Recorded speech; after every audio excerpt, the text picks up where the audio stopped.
তোমার ব্যাঙ্গালোরে বিবিএ পড়ার যে খরচটা এসেছিল 12 লক্ষ টাকা, সেটা এসেছিল তোমার মায়ের গয়না বিক্রি করা টাকা থেকে।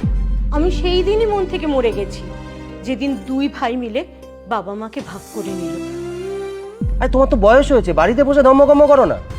শোনো, তোমার না ঘুরতে যাওয়ার বয়স নেই।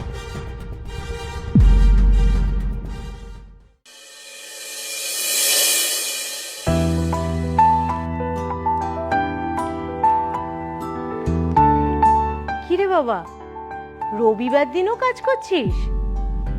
রবিবার দিনটা তো কাজ বন্ধ করে পরিবারকে একটু সময় দিতে পারিস, বৌমাকে নিয়ে তো একটু ঘুরে আসতে পারিস। শোনো মা, এসব ফালতু সময় নষ্ট করার মতো সময় না আমার হাতে নেই। আর তুমি কি বলতে এসেছো সেটা পরিষ্কার করে বলো। বলছি, আমাদের যে ওই বয়স্কদের গ্রুপটা আছে না, সকালবেলা সবাই মিলে হাঁটতে যাই, ওরা সবাই মিলে প্ল্যান করেছে 3 দিনের জন্য একটু দীঘা যাবে, জগন্নাথ মন্দির দর্শন করতে। হ্যাঁ তো তো আমি ওদের সাথে যেতে চাই। 5,000 টাকা করে লাগবে। আর তোমার সেই ফুর্তির টাকাটা আমাকে খরচ করতে হবে, তাই তো? এ আবার কেমন কথা? সত্যি মা, আমি না বুঝি না। আচ্ছা, তোমরা ছেলে মেয়েদের কি ভাবো বলো তো? হ্যাঁ, টাকা পয়সার গাছ নাকি যে নাড়া দিলেই পড়বে? আরে তোমার তো বয়স হয়েছে, বাড়িতে বসে ধম্মকম্ম করো না। শোনো, তোমার না ঘুরতে যাওয়ার বয়স নেই।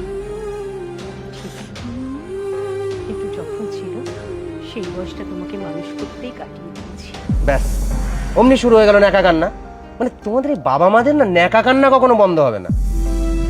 আচ্ছা, তোমরা এই বুড়ো হাবরারা কখনো বদলাবে না, তাই না? হ্যাঁ, শোনো, বাচ্চা জন্ম দিলে তাকে মানুষ করা বাবা মায়ের দায়িত্ব। এটা বারবার বলার কি আছে?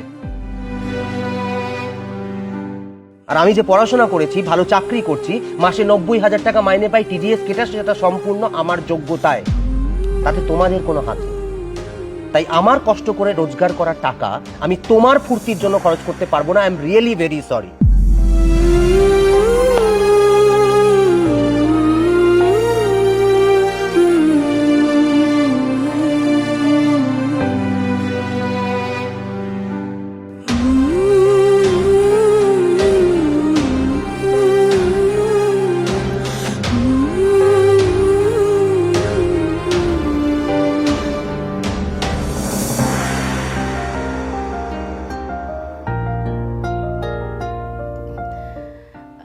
মা, আপনার চা। আমার পেট ভরে গেছে।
বৌমা, তুমি আবার আমার জন্য টিফিন গুছিয়ে দিতে গেলে কেন? আমি রাস্তাতেই কিছু একটা কিনে নিতাম। তা কি করে হয় মা? টিফিন, রাস্তা কিনে নেব? কোথায় বেরোচ্ছ নাকি? আমি দীঘা যাচ্ছি। দীঘা? কিভাবে? টাকা কোথায় পেলে? ওয়েট ওয়েট ওয়েট ওয়েট,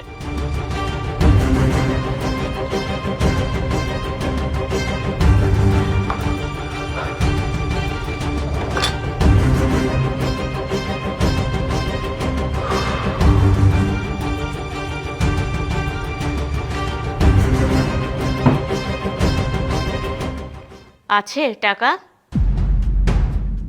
তোমার ব্যাংক ব্যালেন্স যতটা বড় হয়েছে, তোমার মনটা ততটাই ছোট হয়েছে বলে জানতাম, কিন্তু এতটা ছোট হয়েছে আমি জানতাম না।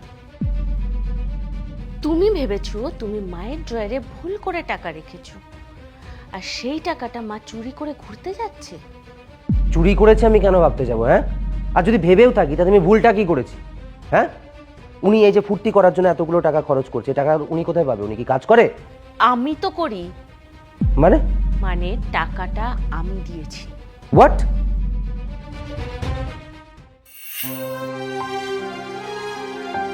মা, এই টাকাটা আপনি রাখুন, আপনার ঘুরতে যাওয়ার টাকা। তুমি কেন আমায় টাকা দেবে বৌমা? আপনার ছেলে দেয়নি তো কি হয়েছে, আপনার মেয়ে দিচ্ছে। বৌমা, মা, আমি হয়তো আপনার ছেলের মতন অত টাকা মাইনে পাই না, অত বড় চাকরিও করি না, সামান্য একজন রিসেপশনিস্ট। এই টাকাটা আমি জমিয়েছিলাম আমার মাকে মোবাইল কিনে দেবো বলে। সে না হয় পরে দেব, এখন আরেক মাকে দিচ্ছি ঘুরতে যাওয়ার জন্য। আমার মা একটা আবদার করবে আর সেটা আমি মেটাবো না, তা কি হয়? হ্যাঁ, হয়তো আপনি আমাকে পেটে ধরেননি, কিন্তু আপনিও আমার নিজেরই মা। আপনি এই টাকাটা নিন মা। বৌমা, তোমার মাকে না আমি হিংসা করি। কেন জানো? কারণ মা হিসেবে উনি ওনার সন্তানকে যে শিক্ষাটা দিতে পেরেছেন, আমি সেটা পারিনি। 5,000 টাকাটা তো সামান্য রে মা।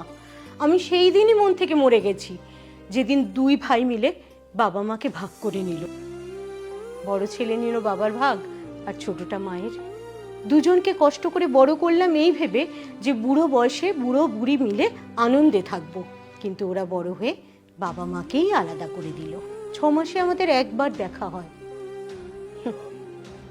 যাকে সেসব কথা, সবই নিয়তি। মারে, তোমার মতো বৌমা মেয়ে বাংলার ঘরে ঘরে যেন জন্মায়। ঘুরতে যাওয়ার আমার দরকার নেই, তুমি যে আমার যাওয়ার ব্যবস্থা করতে চেয়েছো এতেই আমার ঘোরা হয়ে গেছে। না, হয়নি। ঘুরতে আপনি যাবেন, আর অবশ্যই যাবেন, আর আপনার ছেলের সামনে দিয়েই যাবেন।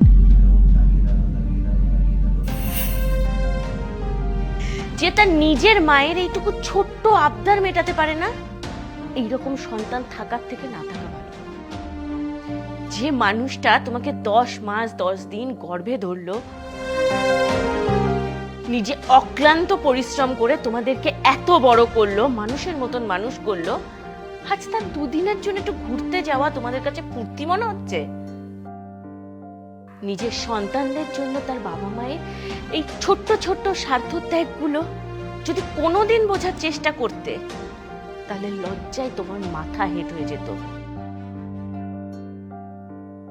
আমি আজ তোমাকে বলছি, তোমার ব্যাঙ্গালোরে বিবিএ পড়ার যে খরচটা এসেছিল 12 লক্ষ টাকা, সেটা এসেছিল তোমার মায়ের গয়না বিক্রি করা টাকা থেকে।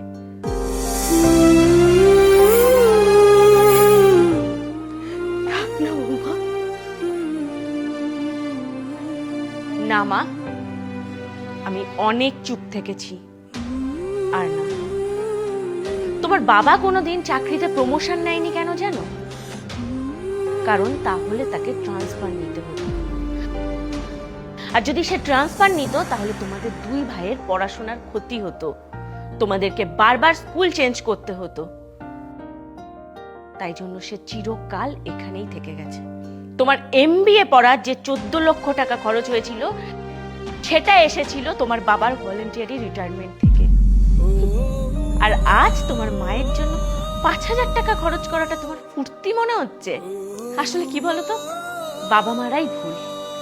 তাদের উচিত সন্তানদের কথা না ভেবে চিরকাল নিজেদের কথা ভাবা, নিজেদের ভালোর কথা ভাবা, নিজেদের কিসে খুশি সেইটা ভাবা।